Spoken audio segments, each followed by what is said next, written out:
If you love freedom and resent regulation, science writer Isaac Asimov explains why population growth is not your friend. The Congressional Budget Office projects declining numbers of taxpayers, consumers, workers, and soldiers. And the New York Daily News calls for exploiting immigrants to take their place. And billionaire Amazon founder Jeff Bezos explains it's easy to eliminate the federal deficit. We just need to grow the economy faster than federal spending. It's so much easier than actually managing the budget. Of course, you do end up with a dead planet. Who you gonna call? Calling. Call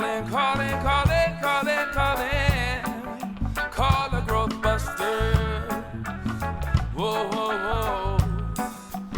You're listening to the GrowthBusters podcast.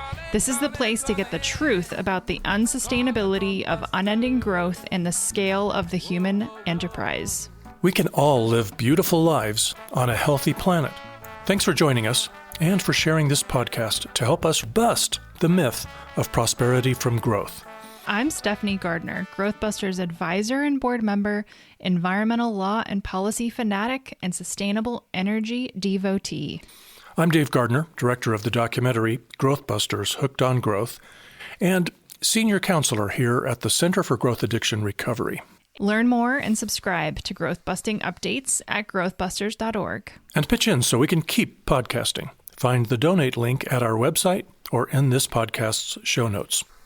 There's a lot of growth busting news to get through, Stephanie, on the subject of human overpopulation. The Congressional Budget Office lowered U.S. population projections in January. Last year, in their 30-year forecast, the CBO had projected that U.S. population would be about 383 million by 2054. The new projection lowered the 2055 projection to 372 million, about a 2.8% decrease. Now, if they're correct, then the U.S. population will grow by about 22 million, or 6%, over the next 30 years. It will be the slowest population growth in the country's history.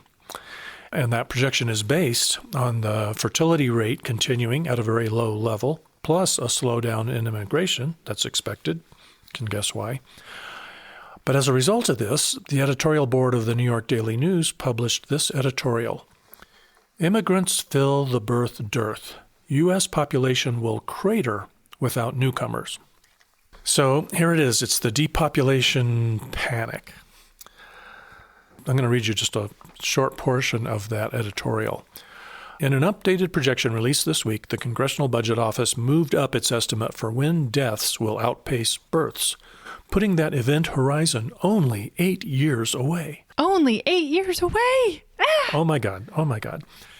Continuing to quote, that would mean a country suffering from the particular malaise that's afflicted Japan, Norway, the UK, and elsewhere, an aging population with a dwindling worker base, essentially an economic ticking time bomb. But our saving grace is immigration, and the golden door must be kept open. There's a lot to unpack there. Yeah. A lot of assumptions. Go on. Ticking time bomb. A lot of the media we see is all so alarmist. But more seriously, it's another example of how the assumption is that increased population growth is required. There's no viable alternative scenario. And if people aren't willing to have more children, then the assumption is we need to allow more immigration into the country to keep those worker, taxpayer, consumer numbers going up and up and up. And when you think about it, it's really a lousy business model. You know, we seem to have an economy that only works if we keep adding more workers to it. So what happens when we do that? Well, they're also consumers. So those additional worker consumers need housing, food, transportation. So the economy has to grow to meet their needs.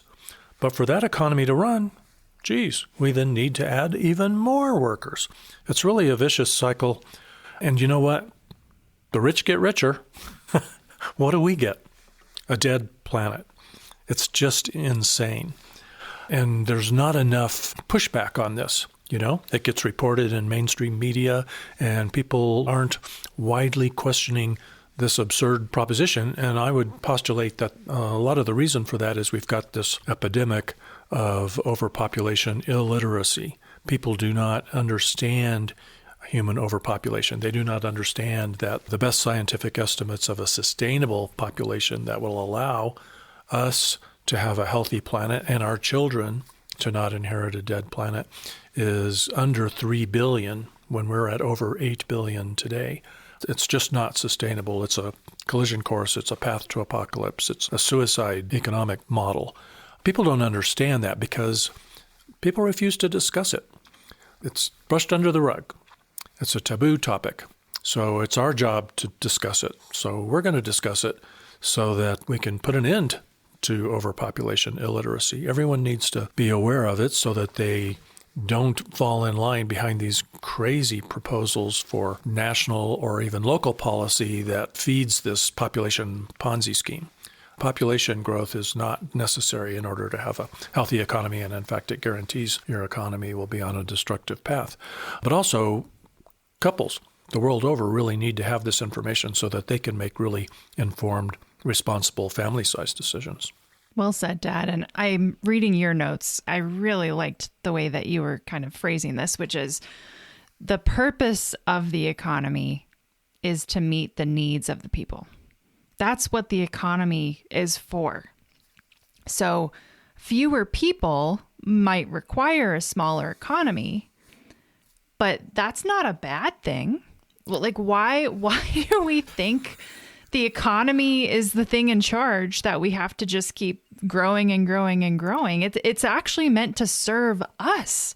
Whoa, what a concept. Yeah. And I think all of this boils down to who benefits the most from a growing economy? Jeff Bezos. Jeff Bezos and Elon Musk. Funny about that. And I guess President Trump with his, companies that magically gain huge amounts of value overnight. I mean, why are we handing over all of this quote unquote wealth to these guys? It's just mind boggling. The easiest way to grow your business is to just show up in a growing market. So it's about more customers. And I fully believe that that is why Jeff Bezos wants us to go into space. So let's talk about that, shall we? Let's do it. I recently ran across this from fall of 2024. It was at the New York Times DealBook Summit where Jeff Bezos was talking to Andrew Ross Sorkin. Let's listen a little bit to what Bezos had to say.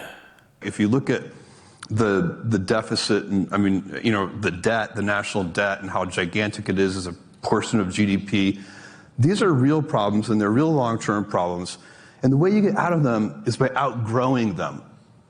You're going to solve the problem of the national debt by making it a smaller percentage of GDP, not by shrinking the national debt, but by growing the GDP. You have to grow the denominator.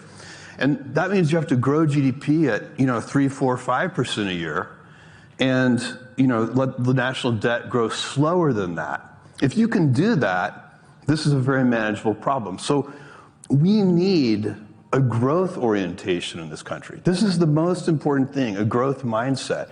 We don't have a growth mindset?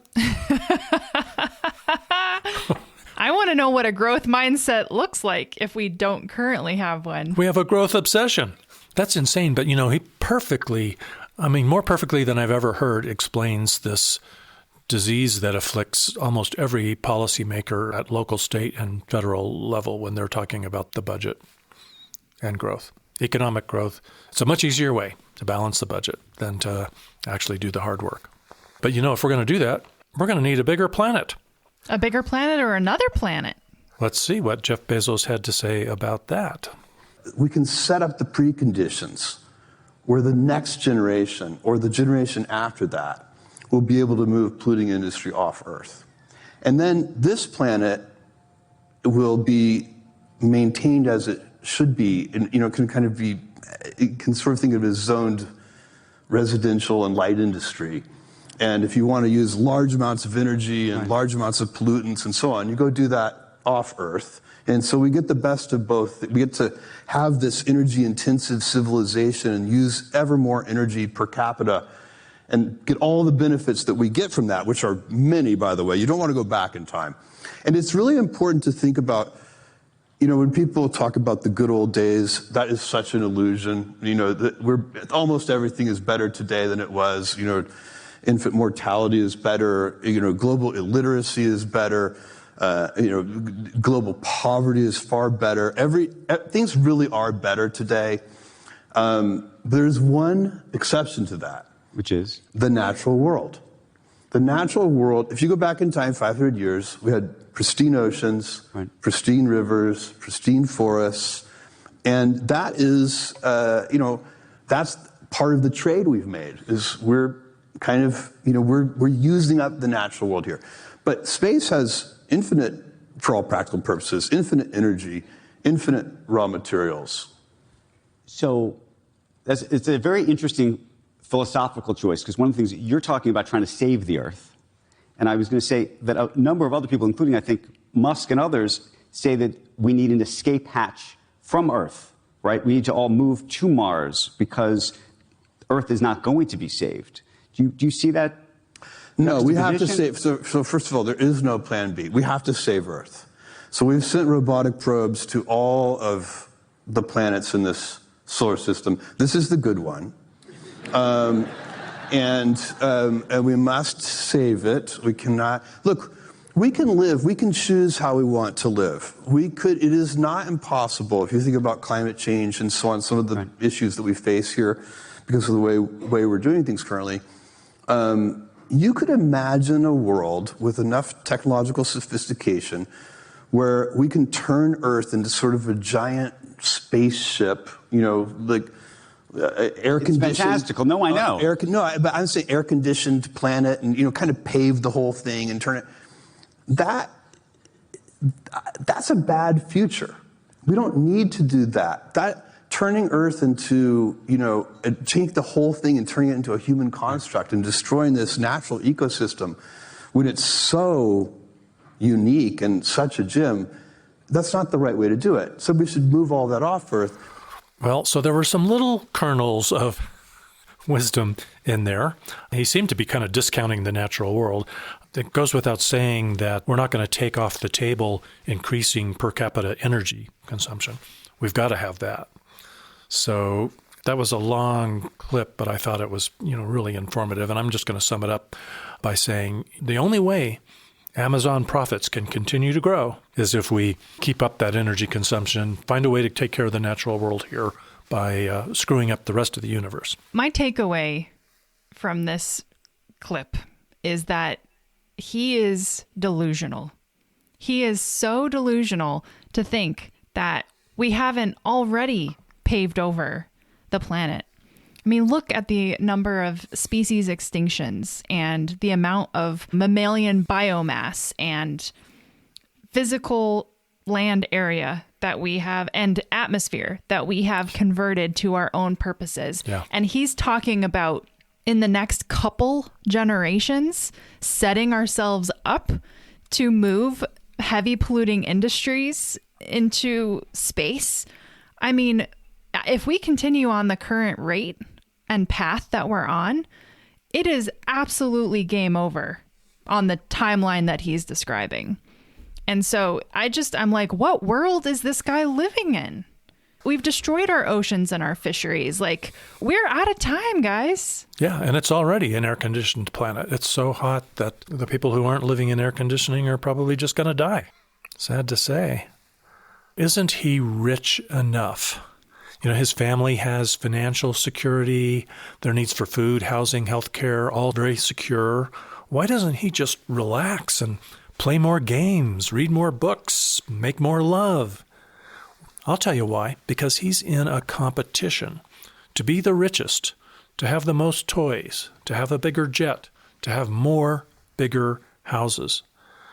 I'll bet you he's giving up a lot of leisure time in order to keep up the competition.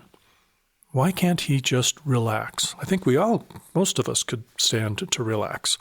Do we all really need more? When is enough enough? I also take issue with his statement that we are better off today than we were in the past. I mean, what about happiness? What about fulfillment?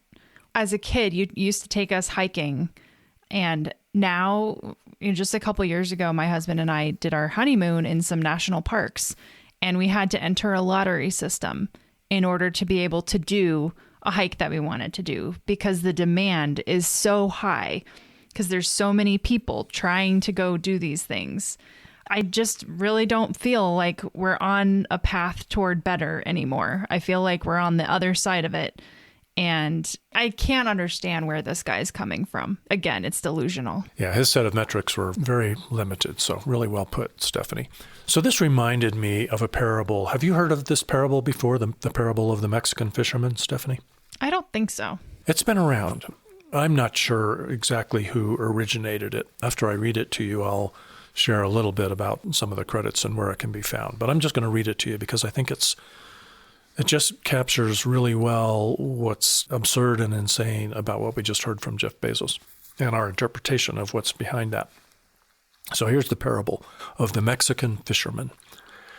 An American investment banker was at the pier of a small coastal Mexican village when a small boat with just one fisherman docked. Inside the small boat were several large yellowfin tuna. The American complimented the Mexican on the quality of his fish and asked how long it took to catch them. The Mexican replied, "Only a little while." The American then asked, why didn't he stay out longer and catch more fish? The Mexican said he had enough to support his family's immediate needs. The American then asked, "But what do you do with the rest of your time?" The Mexican fisherman said, "I sleep late, fish a little, play with my kids, take siestas with my wife Maria, stroll into the village each evening where I sip wine and play guitar with my amigos. I have a full and busy life." The American scoffed. "Well, I'm a Harvard MBA, and I could help you. You should spend more time fishing, and with the proceeds, buy a bigger boat. With the proceeds from the bigger boat, you could buy several boats. Eventually, you would have a fleet of fishing boats. Instead of selling your catch to a middleman, you would sell directly to the processor, eventually opening your own cannery. You would control the product, processing, and distribution. Now, you might need to leave this small coastal fishing village and move to Mexico City, then L.A., and eventually New York City, where you will run your expanding enterprise." The Mexican fisherman asked, "But how long will this all take?" To which the American replied, 15 to 20 years. "But what then?" asked the Mexican. The American laughed and said, "That's the best part. When the time is right, you would announce an IPO and sell your company stock to the public and become very rich. You would make millions." "Millions? Then what?" asked the Mexican. The American said, "Then you would retire, move to a small coastal fishing village where you would sleep late, fish a little, play with your kids, take siestas with your wife, stroll to the village in the evenings where you would sip wine and play your guitar with your friends." That is good. Where did you find that? I don't know. It's, every now and then somebody brings it up. If you do a search for it, there are, at least 3 YouTube videos where somebody reads it. I know the story appeared in a book by Tim Ferriss titled The 4-Hour Workweek, which might be worth reading. Heard of that, yep. Yeah. And that was published in 2007, so that was a while back. So maybe he originated it, maybe not, I don't know. I found this good written version of it at a website called BeMoreWithLess.com. And I want to thank Courtney Carver, who created that website and wrote this up. She's written a few books that sound interesting: Soulful Simplicity and Gentle. Rest more, stress less, and live the life you actually want. So I think it really is a parable. Who knows, maybe it's a folktale. It's just so brilliant. People keep retelling that story, and it's a beautiful story. It's very apropos. One more thing before we leave Jeff Bezos. Bezos also had something to say about regulation. Andrew Ross Sorkin asked him about Trump's agenda to deregulate. Here's what he had to say. He seems to have a lot of energy around reducing regulation. And my point of view, if I can help him do that, I'm going to help him.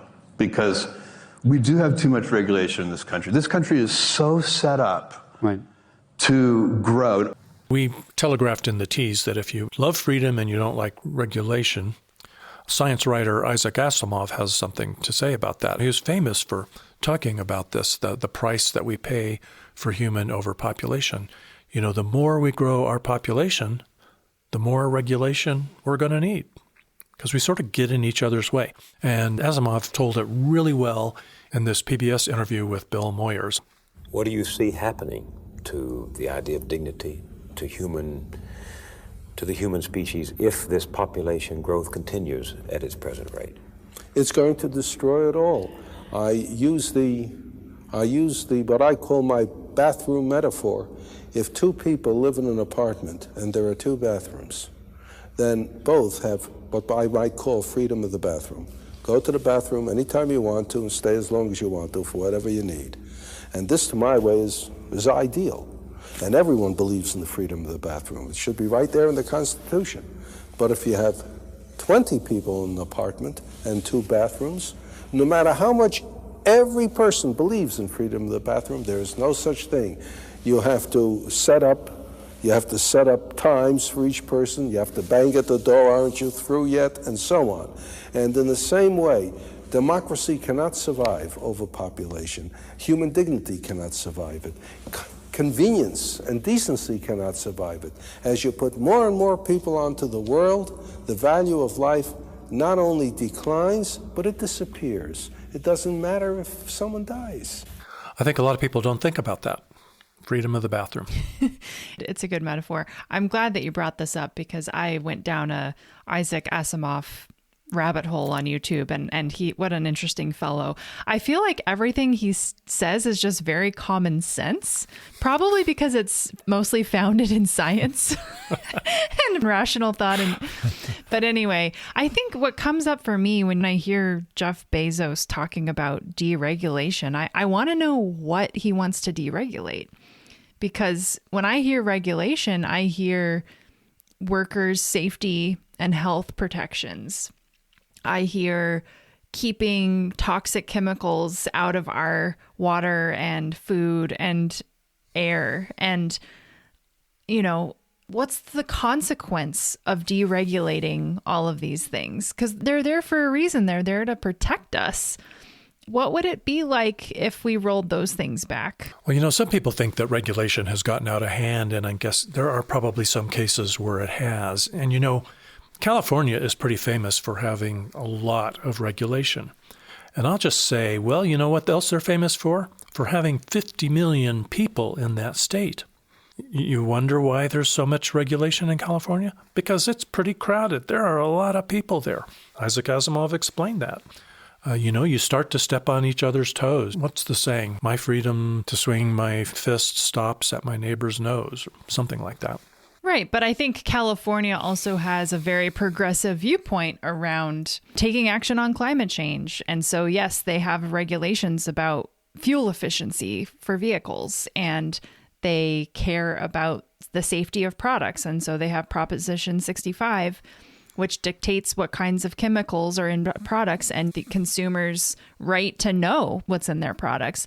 The EU is very regulated, and they have this precautionary principle where instead of letting anything out into consumer products or waste that's dumped into the environment and then figure out if it's actually bad for us, if it causes cancer or kills animals, they have this precautionary principle where you have to prove that it's safe first in order to use it. So in my mind, the EU has a better quality of life. It's safer to live in the EU than it is in the US when it comes to the foods that we eat and products that we buy. That is just so dumb. Putting people's health and safety and quality of life ahead of corporate profits. Come on. So Bezos he's been quoted as saying, I would love to see 1 trillion humans living in the solar system. Well, if there come to be 1 trillion humans, they better well be distributed across the solar system, because otherwise, it's game over. Game over. He wants us to be the Borg. Yep, automatons in his warehouses. No, thank you. Doesn't he realize that if we all have to start working 60 hours a week, that we're not going to have time to buy shit off of Amazon? So I just want to briefly mention that the paper came out in January, and it was data analysis by some actuaries, the people who really know how to analyze data and do the math. And They are predicting that the global economy could face a 50% loss in GDP between 2070 and 2090 from climate shocks. That got a little bit of attention because GDP dropping, everybody panics when they hear about that. But you know what?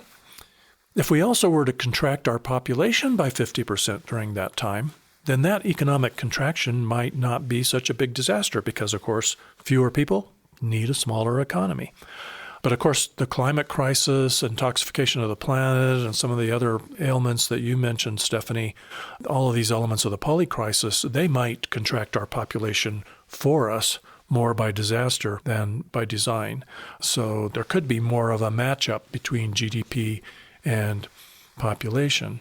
But mainly I wanted to bring this up because it caused me to listen to an interview with one of the co-authors of that paper, a guy named Sandy Trust.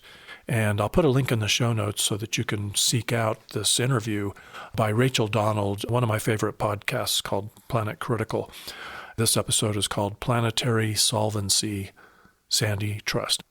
Somewhere in the interview, she asked him a question that he answered with a poem.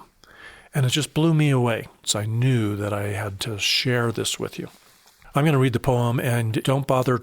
Maybe by the time you hear this episode of our podcast, it will be out there in print somewhere. But right now, if you search for this poem, you will not find it. So it's called Rather Than by Sandy Trust. Rather than face into reality, deny, delay, distract, obfuscate. Absurd, of course. Bizarre, even. Not to avoid, not to prepare, not to change course. Perhaps it has always been too much to expect this shift of consciousness, to expect wisdom from the sapiens, a civilization built on energy and materials and shared stories of collaboration, just needed to heed the science, to harvest energy from a different source, to harness that ingenuity and adaptation, all the busy endeavor, and try to change the great systems of humanity: food, education, finance, economy, transport, energy, to change the beliefs of the humans, those oh so carefully and expensively curated beliefs, before they change the great systems of the planet. That great miracle, the anti-entropic planet Gaia, the world system, billions of years of life, gathering energy and creating order, building organisms, ecosystems, biomes, species, metabolisms, life, insanely complex, delicate, and delicious in its beauty, a gift, a bounty, a resource to be exploited, conquered even, for planes, holidays, Netflix, celebrities, and mangoes in December. This is success, wealth, life, billions of years for this. Things, stuff, distractions, ease, gossip, social media. Forget the yawning precipice of climate change, catching all the fish and replacing them with plastic. Forget the obesity, loneliness, sadness, and suicide, the migrants, and the cities running out of water. Forget space junk and the sixth great extinction. Who needs the Amazon when you have Amazon? Forget all this and more, because the economy, silly. Forget the economy needs a society until AI trades bitcoins for robots. Society needs somewhere to live, the food, air, water, shelter, community meaning. We saw a way at the branch we're sitting on, ignoring warnings it could bend or break. It hasn't yet. Stop your wolf-crying antics. Why can't you be happy for the progress? Look at all the people, the wealth, the technology. Well, why can't you see the future distress? Heat, fire, flood, food and water shortages, the mess. Quiet. The football is on, and the celebrities are dancing. Rather that than face reality. I'm going to go cry. Maybe we should end the podcast with that. That's a great place to stop right there. Go have a cry.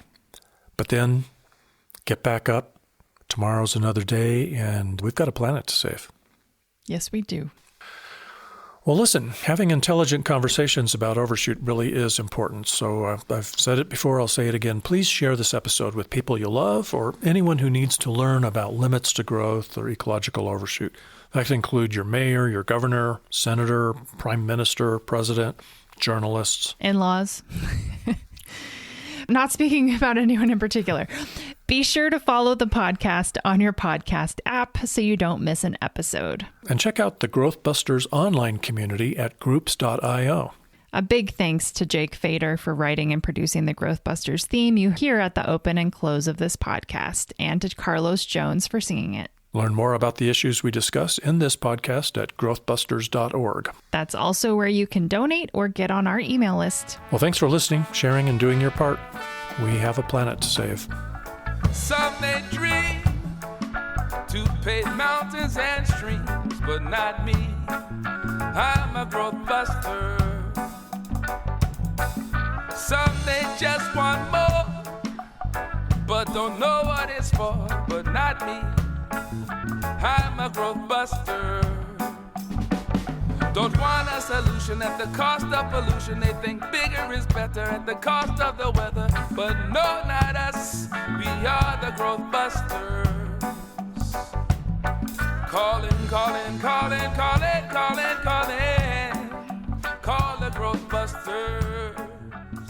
Whoa.